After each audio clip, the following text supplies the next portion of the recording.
ललिता एक private school में सफाई का काम करती थी। वो बहुत गरीब थी, इस वजह से उसने अपनी बेटी को घर के पास बने एक छोटे से स्कूल में डाल रखा था, जहाँ पर उसका स्कूल शाम का था। इस वजह से ललिता सुबह के समय अपनी बेटी को भी स्कूल ले आती थी। ललिता जब स्कूल में काम करती तो उसकी बेटी दीपा भी उसकी मदद करती थी। स्कूल की 5वीं कक्षा में मान्या नाम की एक घमंडी लड़की भी पढ़ती थी, जो अक्सर ही दीपा का मजाक उड़ाती रहती थी। ओ दीपा सुन, तो इस बार 15 अगस्त पर क्या करने वाली है? तेरे स्कूल में तो कुछ होता ही नहीं होगा। हमारे स्कूल में तो बहुत बड़ा फैंसी ड्रेस कंपटीशन होता है। मैंने तो बहुत बढ़िया एक 15 अगस्त की ड्रेस तैयार करवाई है, वही पहनूंगी। हमारे स्कूल में होता है फंक्शन, हम सब डांस करते हैं। मुझे भी उस दिन तिरंगे की ड्रेस में जाना है, पर पहले मैं यहाँ आऊंगी मम्मी के साथ, उसके बाद शाम को स्कूल जाऊंगी। तिरंगे की ड्रेस? पर तेरे पास तो इतने पैसे ही नहीं होते कि तू कोई ड्रेस खरीद सके। चल अब मैं क्लास में जा रही हूँ, तू आकर मेरी सीट के पास पोछा लगा दे, वहाँ पानी गिर गया है। मैं पोछा लेकर आती हूँ। पोछा क्या करना है? एक काम कर, अपने लंबे बालों का ही पोछा बनाकर लगा देना। फालतू में लंबे बाल लेकर घूमती रहती है। और दीपा के लंबे बालों का मजाक उड़ाने लगती है। दीपा की आंखों में आंसू आ जाते हैं, पर वो इस बारे में अपनी माँ को कुछ नहीं बताती, क्योंकि वो जानती थी कि अगर उसने अपनी माँ को इस बारे में बताया तो वो उसे काम पर साथ में नहीं लाएंगी। वो अकेली ही सारे स्कूल का काम करेंगी। दीपा चुप हो जाती है। 15 अगस्त से एक दिन पहले स्कूल में फैंसी ड्रेस के लिए सब बच्चों को कह दिया जाता है। दीपा के स्कूल में भी उसे फैंसी ड्रेस पहननी थी, पर उसे समझ नहीं आ रहा था कि वो क्या पहने। सुबह के समय उसे माँ के साथ स्कूल भी जाना था। दीपा, मैं सोच रही हूँ मैं तेरे लिए तिरंगा लहंगा तैयार करूँ। सुबह तुम मेरे साथ स्कूल चल लेना, वहाँ पर भी सब स्वतंत्रता दिवस की तैयारी कर रहे हैं। उसके बाद शाम को तुम वहीं से स्कूल चली जाना। ठीक है माँ, पर तुम मेरे लिए तिरंगा लहंगा कैसे बनाओगी? मेरे पास मेरे पुराने सूट और साड़ी रखे हैं, उनमें से 3 रंग ले लूंगी और तुम्हारा लहंगा तैयार हो जाएगा। सच माँ? फिर तो मैं बहुत सुंदर लगूंगी तिरंगे लहंगे में। दीपा बहुत खुश होती है। ललिता अपनी सिलाई मशीन पर कुछ कपड़ों की सहायता से दीपा के लिए बहुत सुंदर लहंगा सिलकर तैयार कर देती है। दीपा 15 अगस्त के सेलिब्रेशन के लिए लहंगा पहनकर तैयार होती है। ललिता उसे अपने साथ स्कूल ले जाती है। स्कूल में सभी बच्चे तरह तरह की ड्रेस पहन कर आए थे। दीपा का लहंगा भी बहुत सुंदर लग रहा था। मान्या और उसके सभी साथी दीपा के लहंगे को देख रहे थे। अरे ललिता, तुमने तो दीपा को बहुत सुंदर लहंगा पहना है, कहीं से खरीदा है क्या? जी नहीं मैडम जी, मैंने खुद ही घर पर सिलकर तैयार किया है। शाम को इसके स्कूल में 15 अगस्त का फंक्शन है, सब बच्चे तिरंगे की ड्रेस पहनकर आ रहे हैं, तो मैंने ये लहंगा सिल दिया।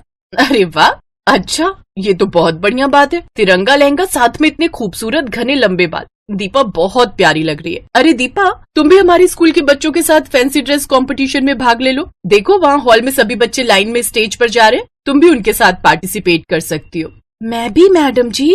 हाँ बिल्कुल, चलो मैं तुम्हें लेकर चलती हूँ। जाओ दीपा, मैडम जी के साथ जाओ, तब तक मैं अपना काम कर लेती हूँ। दीपा सब बच्चों के बीच में टीचर के साथ जाती है। दीपा को स्टेज पर जाता देख मान्या जलन से भर जाती है। कुछ देर बाद सभी बच्चे एक एक करके अपनी फैंसी ड्रेस दिखाते हैं, जिसमें दीपा को भी इनाम मिलता है।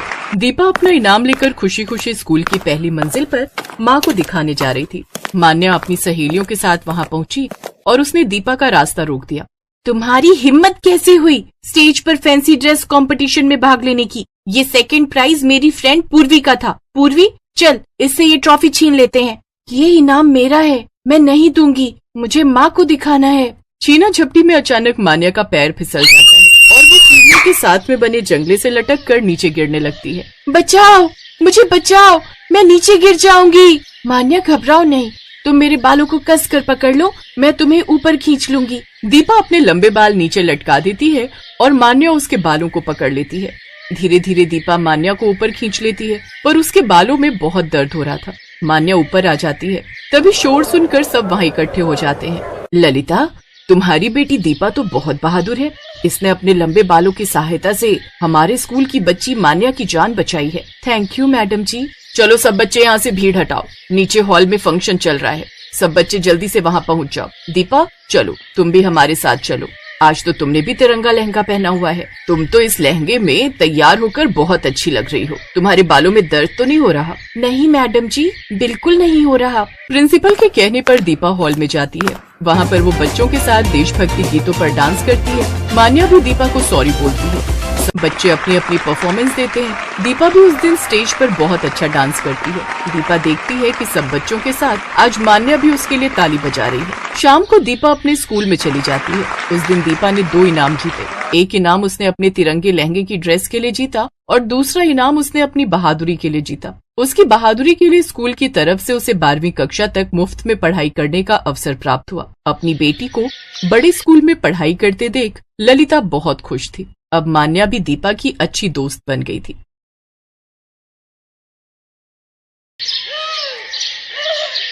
मलकागंज गांव में सोनम अपनी मां विमला के साथ रहती थी। सोनम के पिता की मौत ज्यादा शराब पीने के कारण कुछ साल पहले हो गई थी। अपने पति के जाने के बाद विमला ही अपनी बेटी सोनम का ध्यान रखती थी। वो अपने खेत में थोड़ी बहुत सब्जियां उगाकर उन्हें ठेले में ले जाकर गली गली बेचा करती थी, जिससे उनके घर का गुजारा चलता था। आइए आइए, हरी सब्जियां ले जाइए, दूर भगाए सभी बीमारी, ऐसी है ये सब्जियां हमारी। अरे वाह, तुम्हारी सब्जियां तो बहुत ही हरी भरी और ताजा है भाई। अच्छा, ये पालक कैसे दिया? जी, सभी सब्जियां सिर्फ 30 रुपए किलो है, आपको जो चाहिए ले जाइए। अच्छा, तो ये पालक 1 किलो और कद्दू आधा किलो और हाँ, ये कटहल भी 1 किलो कर दो। जी भाई साहब, अभी बांध देती हूँ। विमला अपनी बेटी सोनम को सरकारी स्कूल में पढ़ने डाल देती है और खुद सारा दिन धूप में गली गली जाकर सब्जियां बेचती, जिससे वो घर खर्च चलाती। साथ ही सोनम की पढ़ाई और कुछ पैसे सोनम की शादी के लिए भी निकाल कर रख लेती। आ गई माँ, चलो आप हाथ मुंह धो लो, मैं तुम्हारे लिए खाना रख देती हूँ। ठीक है बिटिया, तूने खा लिया क्या? नहीं माँ, मैं तो तुम्हारे आने की ही राह देख रही थी। मेरी माँ सारा दिन मेहनत करती है, बहुत थक जाती होंगी ना? मेहनत नहीं करूंगी तो अपनी गुड़िया के ब्याह के लिए पैसे कैसे इकट्ठा करूंगी? ऐसे ही कुछ साल बीत जाते हैं और सोनम 12वीं पूरी कर लेती है। एक रोज वो अपनी माँ के साथ गांव के सरपंच की बेटी रोशनी की शादी में जाती है, जहां उसका शादी का लहंगा देखकर सोनम हैरान रह जाती है। वाह रोशनी, तेरा लहंगा तो कितना खूबसूरत है। खूबसूरत तो होगा ही, इतना महंगा जो है, पर तू ऐसे लहंगे के सपने देखना छोड़ दे। तुम गरीबों के बस की नहीं है इतना महंगा ब्राइडल लहंगा खरीदना।